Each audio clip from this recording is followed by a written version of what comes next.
Vamos lá. Vamos agora ver como Jacó usou das suas habilidades naturais, das suas capacidades, das suas artimanhas para conseguir a bênção do seu irmão. Nós vamos ver e vamos entender que Jacó, ele empregou vários recursos para poder promover uma ação de engano, para poder promover assim uma ação contra seu pai, que seu pai não desconfiou e não percebeu. Vamos para o livro de Gênesis, capítulo 27. Vamos já adiantar um pouquinho. A partir do versículo 15, diz assim: Depois Rebeca tomou as melhores vestes de Esaú, seu filho mais velho, que tinha consigo em casa, e vestiu a Jacó, seu filho mais moço. Começou pelas vestes, tá? Com a pele dos cabritos, cobriu-lhe as mãos e a lisura do seu pescoço. Então pôs o guisado saboroso e o pão que tinha preparado na mão de Jacó, seu filho. Ele veio a seu pai e disse: Meu pai. Ele respondeu: Eis-me aqui. Quem és tu, meu filho? O pai já não estava conseguindo, né? Seu pai Isaac já estava ali com o problema dos olhos, tá ok?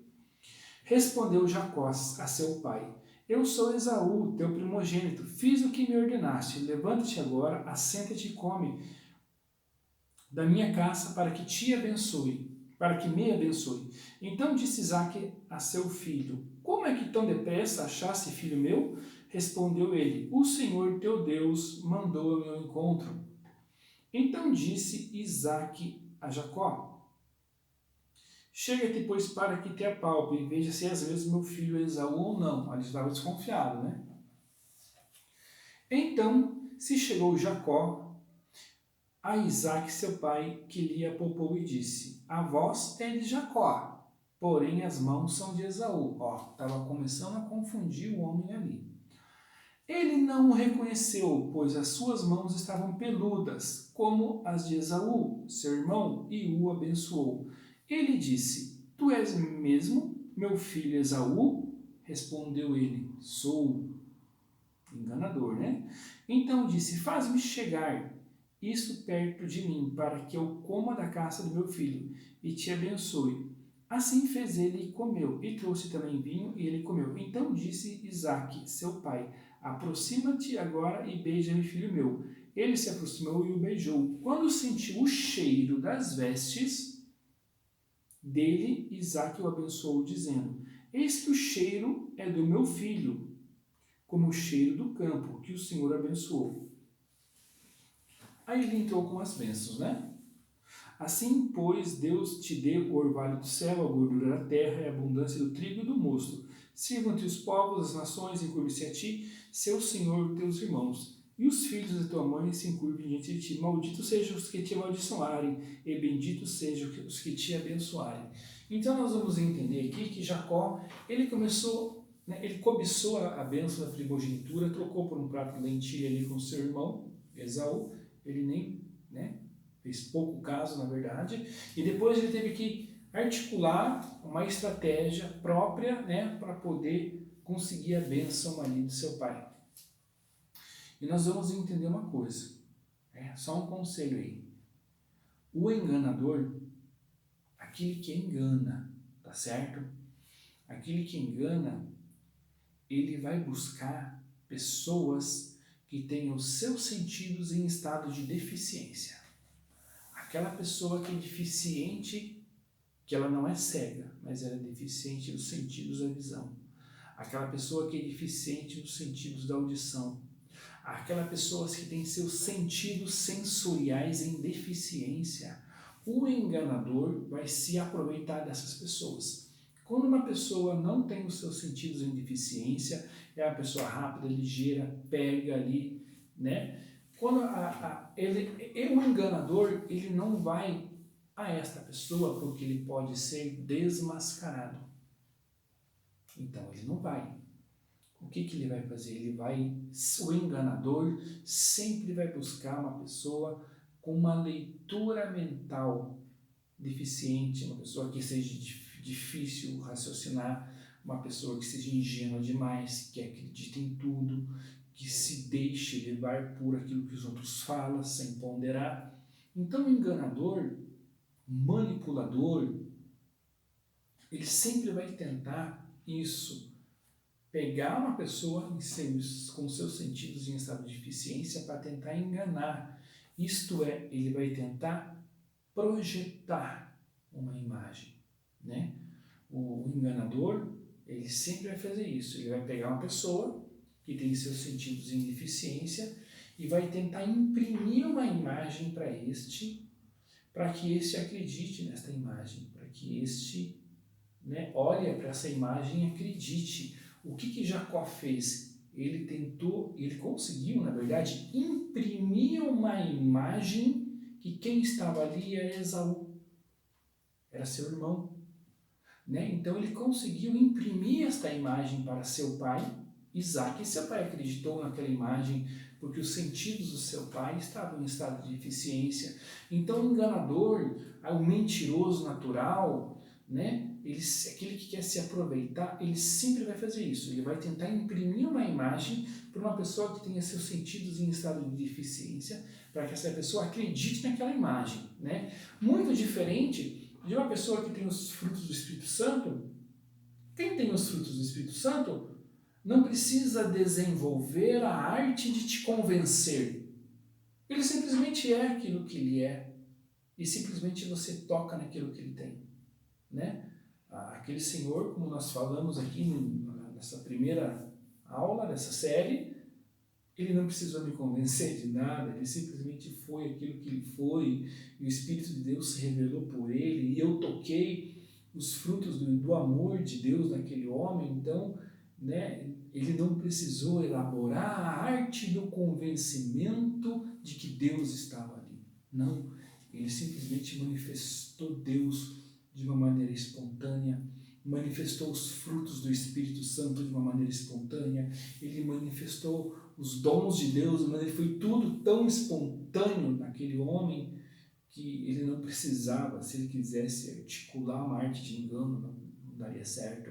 Né? Então, um manipulador, aquele que não tem os frutos do Espírito, um manipulador que não tem os dons de Deus e que quer te convencer que ele é alguém em Deus ou alguma coisa, ele vai tentar imprimir em você, utilizando a arte do convencimento de que ele é alguém em Deus ou que ele tem alguma coisa de Deus. Né? Quem tem as coisas de Deus, quer sejam os frutos do Espírito, quer sejam os dons, ou quem tem uma espiritualidade de Deus, ele não precisa desenvolver a arte do convencimento. Tudo isso que ele tem se manifesta de uma maneira espontânea, sem a arte de convencer. Isso é Deus, ok? Então a pessoa é muito descansada, né? Tem que ser descansada de tudo. Né? Quem sabe aquilo que ele é em Deus não precisa aí ficar utilizando dessas artimanhas. E nós vamos ver que Jacó, no começo da sua vida,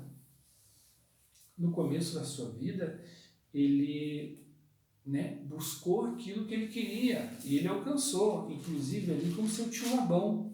Né? Nós não vamos entrar ali no Labão para não tomarmos ali muito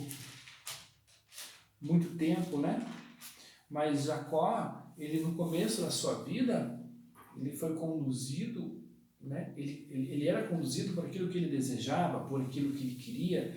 Aí Deus, o que Deus fez? Deus se encontrou com Jacó, tocou na coxa de Jacó, Jacó lutou com um anjo, e quando Jacó luta com este anjo, o anjo toca na coxa de Jacó. Quando esse anjo toca na coxa de Jacó, ele está dizendo assim, em outras palavras, né? Ele está dizendo assim: Jacó, eu estou tocando agora na sua natureza. A sua coxa foi tocada.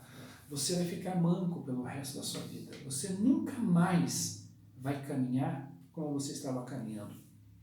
E este caminhar significa que Jacó nunca mais iria se expressar como ele se expressava. Jacó, ele se expressava pelos seus desejos, por aquilo que ele queria. Agora, Jacó, ele não vai mais se expressar por seus desejos, ele vai simplesmente ser obrigado a aceitar o que Deus tinha para ele. E Deus lhe conduziu Jacó num caminho que as articulações de Jacó não funcionavam, né? Deus ele colocou Jacó num caminho em que tudo aquilo que Jacó se utilizava, seus recursos próprios já não funcionavam. Em primeiro lugar, Jacó ele teve que aceitar a morte do seu filho José, né? Ele achava que seu filho José tinha morrido, quando na verdade seu filho José tinha sido levado como cativo ao Egito. Então, o que Jacó podia fazer? Deus ele conduziu Jacó no caminho, aonde nesse caminho Jacó começou a ser destruído por dentro. Jacó começou a ser desconstruído. Jacó começou a ser quebrantado. Jacó começou a ser quebrado. O homem interior de Jacó, aquele homem articulador, tinha que ser quebrado. Isto é, aquele tipo de expressão não poderia mais existir. Tinha que ser recriado uma nova expressão comportamental em Jacó. Então, Jacó ele teve que ser tocado por Deus, mas quando ele tocou por Deus, ele foi tocado por Deus, ele começou a ruir a partir de dentro. Ele começou a ser destruído a partir de dentro dele. E Deus ele vai nos conduzir, a única maneira de Deus nos quebrar, nos quebrantar, a única maneira de Deus desconstruir uma expressão para que uma nova expressão seja construída é quando nós somos destruídos a partir de dentro, né? E esse é um caminho que não tem o que fazer, porque Deus ele nos coloca numa circunstância onde através dessa circunstância, essa circunstância vai nos destruir, vai nos desconstruir. Eu acredito, já passei por uma experiência, talvez em outro momento eu fale, ninguém se esvazia. Eu estou vazio de mim mesmo. Não existe um autoesvaziamento. Ou você é quebrado, ou você é destruído, ou você não é, né? Quando Jacó acreditou que seu filho José estava morto, né, o que ele podia fazer a respeito? Não podia fazer nada, né? Morreu. Ele foi obrigado a aceitar aquela situação. Depois Jacó foi obrigado a aceitar a fome em Canaã. O povo, a região toda começou a padecer de fome. O que ele fez? Foi obrigado a aceitar a fome. Ele foi obrigado a mandar seus filhos para o Egito, uma terra estrangeira, comprar mantimento. Quando seus filhos foram para o Egito, Simeão fica preso. Olha lá. Aí eles voltaram, falaram: pai, o nosso irmão ficou preso. E ele não vai ser solto se nosso outro irmão Benjamim não for conosco. Jacó começou a entrar em desespero. Ele falou assim: o que vocês estão fazendo com a minha vida? Vamos ler o que diz a palavra de Deus aqui. Gênesis capítulo 42, a partir do versículo 36. Gênesis 42. Então Jacó, seu pai, disse-lhe: tende-me desfilhado, José agora não existe e Simeão não está aqui. Agora, eis a bem levar Benjamim, todas essas coisas vieram sobre mim. Tipo, aqui neste momento, Jacó não tinha o que fazer. Ele estava sendo destruído. Perdeu. E Deus começou a tocar na constituição natural de Jacó quando tocou nos seus filhos. Perdi um, perdi dois, estou na iminência de ele perder o terceiro. Né? Então não tinha o que ser feito. Rúben, porém, disse a seu pai: mata os meus 2 filhos se eu não torná-lo trazer para ti. Entrega-o nas minhas mãos e eu tornarei a trazê-lo. Então Jacó, no versículo 38, aqui o versículo 38, vamos dizer que é o ápice da libertação de Jacó, né? Aqui é o clímax da onde Jacó foi liberto na sua natureza, né? Aonde as suas artimanhas não funcionavam, aonde suas articulações, aonde seus enganos, aonde, né, aquilo que ele empregava já não funcionava, ele era simplesmente obrigado a aceitar o que Deus tinha para ele. Ó, ele, porém, disse: não descerá meu filho convosco, e o seu irmão é morto, e só ele ficou. Se lhe suceder algum desastre na viagem que ireis fazer, ele, porém, disse: não descerá meu filho convosco. O seu irmão é morto, e só ele ficou. Se lhe suceder algum desastre na viagem, ireis fazer com que desçam meus cabelos brancos à sepultura. Jacó, ele, na verdade, a libertação dele, ele veio, na verdade, corrigindo aqui, no capítulo 43, versículo 13, versículo 12. Tá? Ó, levai também dinheiro em dobro, e o dinheiro que foi devolvido na boca da vossa bagagem, tornarei levá-lo nas vossas mãos. Bem pode ser que fosse erro. Levai também o vosso irmão, levantai-vos e voltai ao homem, e o Deus Todo-Poderoso vos dê misericórdia diante do homem, para que deixe vir convosco o vosso outro irmão, Simeão, que estava preso, e Benjamim. E se ficar sem filhos ficarei. Então Jacó, ele aqui no versículo 14 do capítulo 43, ele literalmente ele aceitou a libertação. Se tiver que ficar sem, então eu vou ficar sem, não tem mais o que fazer. Então perceba que para nossa constituição natural ser tocada, isto é, para que haja uma desconstrução na nossa natureza, para que uma antiga forma de se expressar seja quebrada, para que uma nova expressão comportamental seja reconstruída, o Espírito Santo de Deus precisa tocar na nossa natureza. E a experiência tem nos ensinado que muitas vezes são vários toques, né? Muitas vezes o Espírito Santo de Deus precisa tocar várias vezes na nossa natureza, precisa nos quebrar, a cada toque é um quebrantamento, a cada circunstância que Deus nos conduz é algo que vai ser quebrado. E somente Deus, ele consegue elaborar uma circunstância, ele me coloca na circunstância para que essa circunstância me quebre.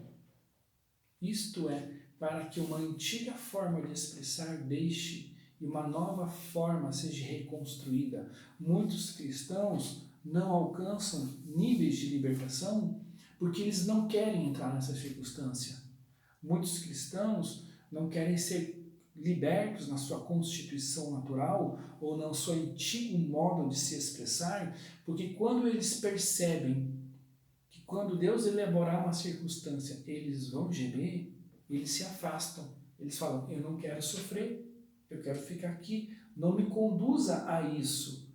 Então, ele não vai ser conduzido, mas ele vai permanecer com uma antiga expressão. E essa antiga expressão comportamental vai estar cheia de elementos da carne, vai estar cheia de elementos dos talentos naturais que ele desenvolveu no mundo, vai estar cheio de ego, vai estar cheio daquilo que é dele mesmo. Somente quando uma pessoa é conduzida por Deus a uma circunstância e essa circunstância destrói essa pessoa interiormente, destrói o seu modo emocional, a sua mentalidade, o seu espírito. Quando a pessoa, ela literalmente, em várias dimensões interiores, ela é desconstruída, somente Deus consegue colocar a pessoa numa circunstância assim.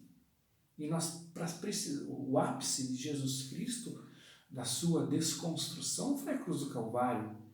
Na cruz do Calvário, Jesus foi completamente desconstruído para que Jesus agora seja manifestado como um espírito de vida, no Espírito Santo, como um espírito ressurreto. Então, Jesus ele também foi desconstruído em vários sentidos, né? Para que ele chegasse até a cruz. É por isso que a cruz de Cristo, para nós os cristãos, ele é assim o nosso pilar central, porque é na cruz que muita coisa morre, muita coisa deixa de existir para que uma nova circunstância venha aparecer. para que na cruz de Cristo, padrões de comportamentos antigos, talentos naturais desenvolvidos são julgados nessa cruz para que uma nova expressão seja construída. E os talentos naturais têm que passar por esse processo, e os frutos do Espírito, eles só vão ser manifestos se houver uma desconstrução. A pessoa não pode tentar querer enganar que tem os frutos do Espírito. Os frutos do Espírito, eles são alimento, né? Em Gálatas 5, amor. Quem tem amor, você se alimenta do amor. Uma pessoa, nós vamos entrar agora nessa sequência de Gálatas 5, uma pessoa que tem os frutos do Espírito, ela se transforma numa árvore de vida, literalmente, né? A mansidão que a pessoa tem como um fruto do Espírito vai servir de alimento para o próximo. O outro vai chegar aí perturbado, atribulado, encapetado, vai conversar com você, ele vai se alimentar da tua mansidão, e a tua mansidão em você vai ser um fruto para ele se alimentar. Então, né, ele vai entrar na mansidão, ele vai experimentar, ele vai tocar a mansidão, ele vai ser transformado por aquele fruto. Então não tem, nós conhecemos a árvore pelos seus frutos. Então, né, qual é o fruto que nós estamos desenvolvendo? Nós estamos sendo quebrados, né? Uma pessoa que não quer passar por um processo de libertação, e muitos processos de libertação, não é colocar a mão na cabeça e mandar o Satanás sair. Não, muitos processos de libertação, muitos processos interiores de libertação, muitos reais processos de libertação, a pessoa tem que ser conduzida numa circunstância para que essa circunstância venha quebrar e destruir ela por dentro todinha. E quando a pessoa sai dessa circunstância, ela sai construindo uma nova expressão comportamental, uma nova forma de falar, uma nova forma de se expressar.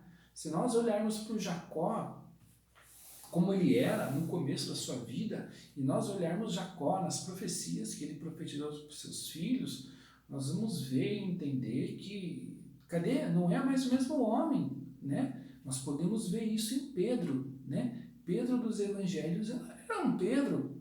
O Pedro do Atos mudou completamente, não é? Parece uma pessoas diferentes, né? Por quê? Porque o seu padrão de comportamento foi diferente. O homem que passou pela cruz de Cristo, o homem que sofreu uma desconstrução através do poder da cruz, através do poder do Espírito Santo, que traz consigo os elementos de morte do velho homem e que mata o nosso velho homem. Nós vamos aprender muito com o Espírito Santo, porque o Espírito Santo ele traz dentro dele os elementos que vão fazer o meu velho homem morrer para que o novo homem seja reconstruído no lugar. Então o Espírito Santo para nós, assim, ele é um agente, né? O Espírito Santo, ele é aquele ser que porta a cruz de Cristo. O Espírito Santo é aquele ser que ele vai transportar em si mesmo o poder da morte da cruz, que vai matar o meu velho homem para que o novo homem seja construído.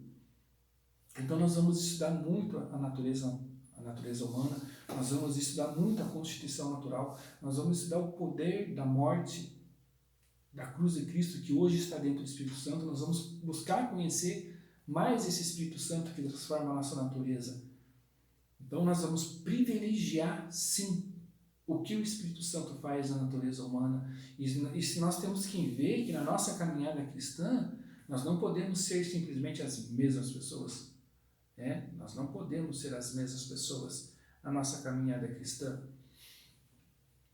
Se nós somos os mesmos, se eu sou o mesmo Ângelo de 15 anos atrás, viciado nos mesmos vícios emocionais, preso no mesmo padrão de comportamento, com a mesma fraseologia bíblica, envolvido nos mesmos problemas, eu não mudei nada na minha maneira de me expressar? Eu não mudei nada na minha maneira de se comportar? Eu estou o mesmo de 15 anos atrás, até a mesma oração, até a mesma profecia, até a mesma pregação, O mesmo serviço espiritual, ele não alterou nada. O meu padrão de comportamento não mudou em nada em 15 anos. Isso significa que eu estou paralisado na linha do tempo. Isso significa que o Espírito Santo não está tocando na minha natureza. Que isso significa que eu estou fugindo de ser transformado pelo poder do Espírito Santo. Ou eu fujo porque eu quero sofrer, ou sou orgulhoso demais, achando que eu não preciso mais de mudança. Achando que eu estou perfeito, né? Aí já entra um pouquinho ali da soberba do espírito de Lúcifer, né? O espírito de Lúcifer é o espírito de orgulho próprio, né? Perfeito em si mesmo, não precisa fazer mais nada, né? Então, será que chegamos a esse, ou das duas uma, ou somos orgulhosos o suficiente, acreditando que não precisamos ser mudados e transformados em nada na nossa natureza, né? Ou eu estou fugindo do Espírito de Deus, o Espírito de Deus ele quer me conduzir a uma situação, nessa situação eu vou ser liberto, eu fujo de Deus. O que está acontecendo comigo?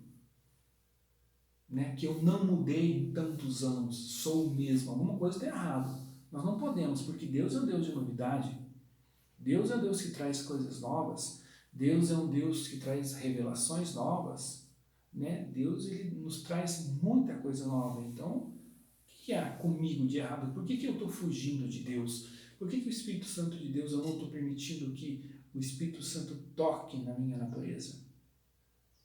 É isso que nós vamos buscar, é isso que nós vamos trabalhar, né? A minha natureza está aqui, o Espírito Santo vem e toca.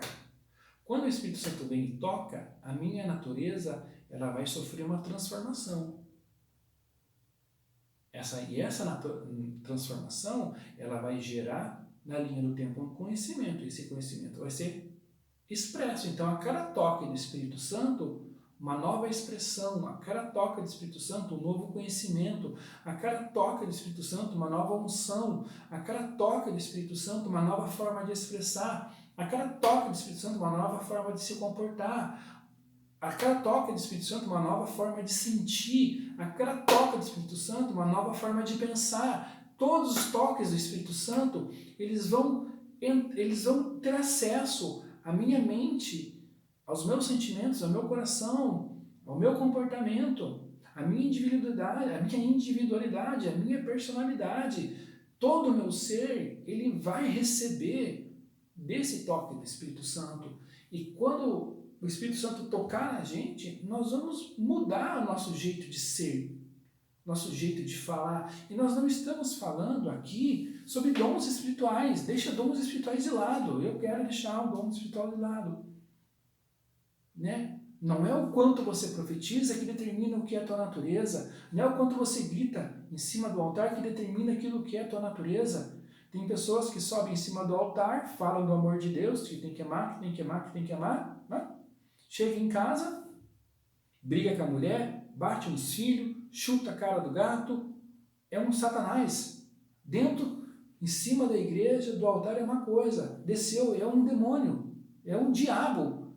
Por quê? Ó, fala uma coisa, mas a sua natureza manifesta outra. E a nossa natureza, né, ela fala muito alto. O nosso padrão de comportamento, a nossa forma de se expressar, no nosso cotidiano, no nosso dia a dia, ele fala muito alto. Fala muito mais alto até do que alguém que fica berrando, que nem um louco, em cima do altar, que às vezes não sabe nem o que está falando. Fala coisa sem entendimento. Não é o quanto você grita que determina aquilo que você é. Né? Aquilo que você é, aquilo que você manifesta, aquilo que você expressa, aquilo que você se comporta. Eu sempre até brinco com algumas pessoas, né? Ou nós somos o crente atraente ou somos o crente repelente. O crente atraente é aquele crente que as pessoas veem porque é prazeroso estar perto de você, estar próximo. Né? O crente repelente é aquele crente que quando ele chega num lugar, todo mundo fala, ih, lá vem o chatonildo, vamos embora. Que tipo de crente nós somos? Que frutos do Espírito Santo, né, nós estamos manifestando? Através da nossa natureza. Fruto ele vem como expressão de natureza, padrão de comportamento, não é dom. Não estamos falando em dom, eu nem quero falar em dom. Né? Não é o tempo de falar em dom. Não vamos falar agora. Agora é tempo de falar da natureza. A natureza gera sementes, né? Que tipo de semente o Espírito de Deus está colocando na tua natureza e que tipo de fruto agora você está manifestando através dessa natureza? Então nós vamos buscar aí, trabalhar a nossa natureza e buscar, né, conhecer o Espírito Santo de Deus como esse ser divino que transforma a nossa natureza, né? Muitos crentes, né, se acham que o Espírito Santo, né, é só um manifesto divino, um falar em línguas, umas profecias, umas reveladas, uns dons. Infelizmente ela está muito enganada. Ela está, quando a pessoa ela não se permite ser tocada pelo Espírito Santo, ela está perdendo o melhor de Deus na vida dela. O melhor de Deus é ser transformado, é ter a nossa natureza transformada pelo poder do Espírito Santo. É bom orar, é bom profetizar, é bom um manifesto divino, é bom, mas com certeza ser transformado, ter a nossa natureza transformada pelo poder do Espírito Santo, isto é o melhor de Deus para nossas vidas. E nós não podemos perder isso. Nós precisamos, na verdade, resgatar isso, que aparentemente foi um pouco perdido. O crente ele caiu numa ação de encantamento pelos dons, que ele esqueceu que a sua natureza precisa ser tratada pelo poder do Espírito Santo. Nós vamos trabalhar isso, a nossa proposta é trabalhar a transformação da natureza pelo poder do Espírito Santo. É isso que nós vamos agora, nessas primeiras videoaulas, de muitas que virão buscar privilegiar isso para nós, para as nossas vidas. Tá certo? Então nos acompanhe, esteja conosco.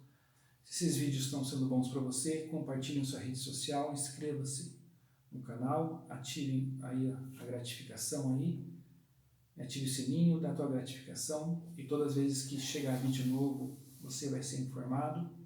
Deixe seus comentários que nós vamos estar respondendo aí na medida do possível, tá certo? E vamos trabalhar mais com o Espírito Santo e nas próximas videoaulas entrar nos frutos do Espírito através do nosso comportamento, através do nosso ser interior, da nossa própria natureza. Fique na paz de Cristo e até mais.